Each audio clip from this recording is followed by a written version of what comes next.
What's up, everybody? This is Dia Direct on blackamericaweb.com, and we are going beyond the studio with Miss India Arie. Sister, good morning. Good morning. How are you? I'm good. You are It's early. good. It is extremely early. I'm all right though. Now, you know we like to do real talk on Beyond the Studio, and Okay. first of all, just congratulations on your project, Love and Politics. Yes. Very, very apropos for this time. Yes. So, before we really get into it, just talk to me from your heart. Why Love and Politics? Um, there's two reasons, two sets of reasons. Mm-hmm. One is just a very creative reason. I had all these songs that I've written. Okay, so between my second album is called Voyage to India. Mm-hmm. Between Voyage to India and Testimony Volume 1, I took 3, 4, 5 years and was just writing songs and living and working on personal, real life things, not career, but life. Right. And in that time, I wrote a lot of songs that couldn't be on the same album. It just wouldn't have been a balanced body of work. It wouldn't have made any sense. Mm-hmm. So I broke the songs down into Life and Relationship, which was Testimony Volume 1. And I didn't call it Life and Love. I called it Life and Relationship because those songs were about my experiences in a relationship.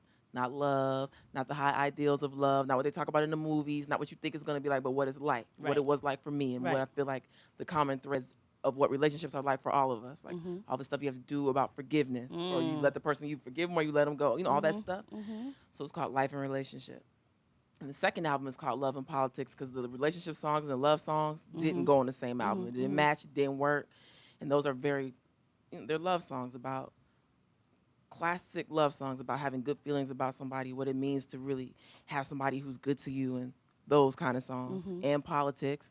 I called it Love and Politics because the political part was just I'm growing as a person, and I got tired of being put in somebody else's box. So people would often say in the business realm, well, that's too political. That's too preachy, or that's too much, or whatever. That's too, whatever Isn't they it would funny say. how that's what's in right now?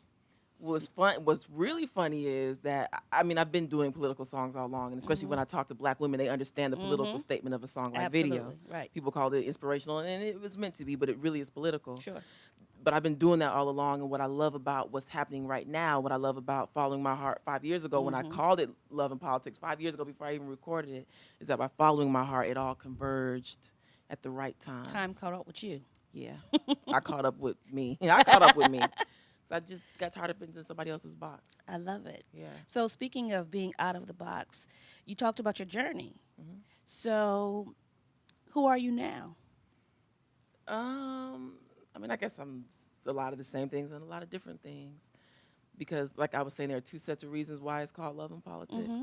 The other set of reasons is that I don't feel that truly living is following somebody else's opinion about who you should be. It doesn't work for me. It hasn't worked. Being in the music industry was different because I went from playing under a tree and doing my own thing to being in the music industry. Right. When that happened, I just was bombarded, assaulted even, with so many opinions that it felt assaulting.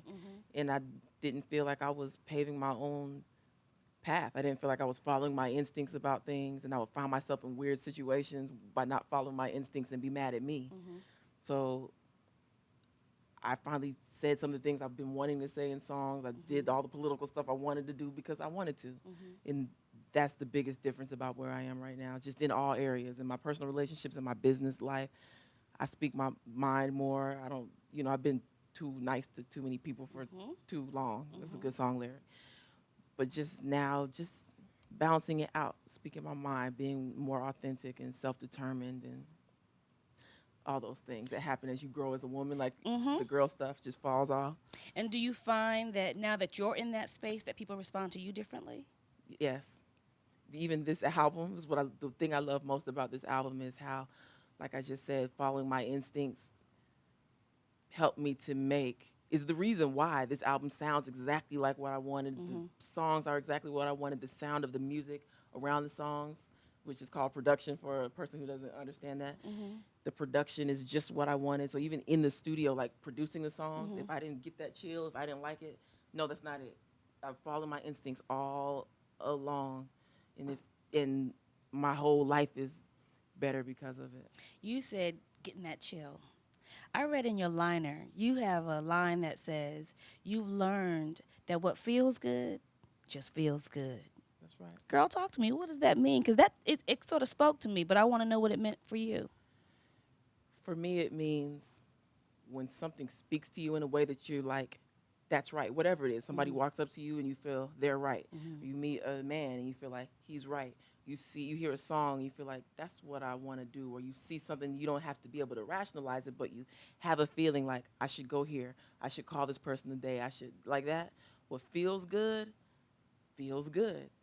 Following what feels good, you know? But so many times we don't allow ourselves to feel good because, especially when you're used to pain and disappointment or just always trying to take care of or make other people happy. Yeah, then you we don't follow your instinct. That's right. We don't And have you that missed luxury. making that call that you were supposed to make. And then a week later, a year later, you're not in that place that you were supposed to be.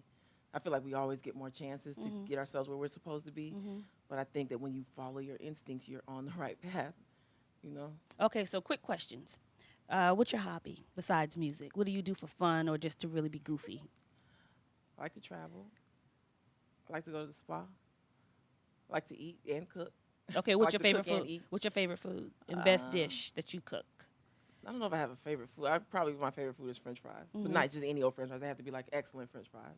But I think one of my favorite thing to cook changes all the time. Right now, I'm really into. It sounds boring, but it's not when you see it.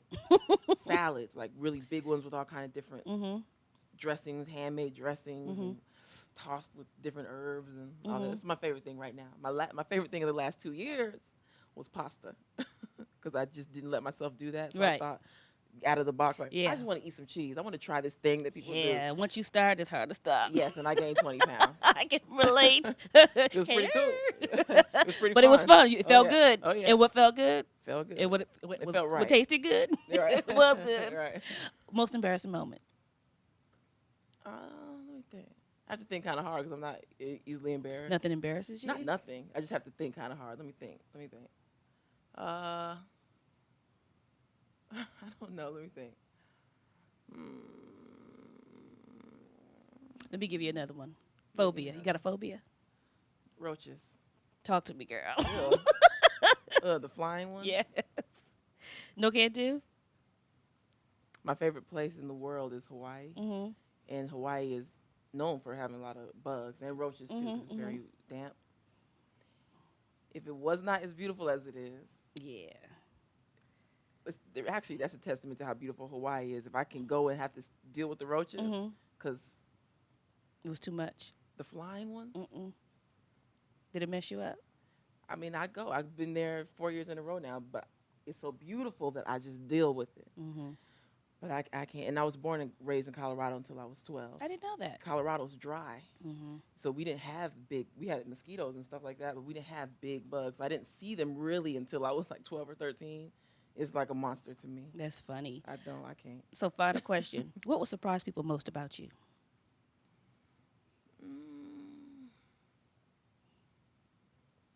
It's funny because I find people are surprised by everything about me if I'm not being really serious and like this. Then they're always surprised. Like something as simple as me wearing a pair of jeans, people get surprised. Like, I didn't mean to do that. I just, Right. I like dresses, and when I put on jeans, like especially like dudes are like, "Whoa, hey." Right. I don't know. Maybe that I'm more playful than they think, but I don't know if that's surprising. Anybody who's seen me in concert knows like I just like to play. I don't know. What would surprise people about me, Hoagie? I don't know either. I don't know. Well, I think the jeans one is a good one because we don't see you in jeans very often. People do. They just don't realize it. I wear jeans all the time. I wore jeans on the Sky Show. You did. Have you been on the Fantastic Voyage yet? No, not yet. You got to come, I girl. know. All right. Well, we want to thank you for going beyond the studio with us. It's been Miss India Arie. She's beautiful, and she's talking about love and politics, and it's on and popping. Make sure you get it. Thank you. Thank you.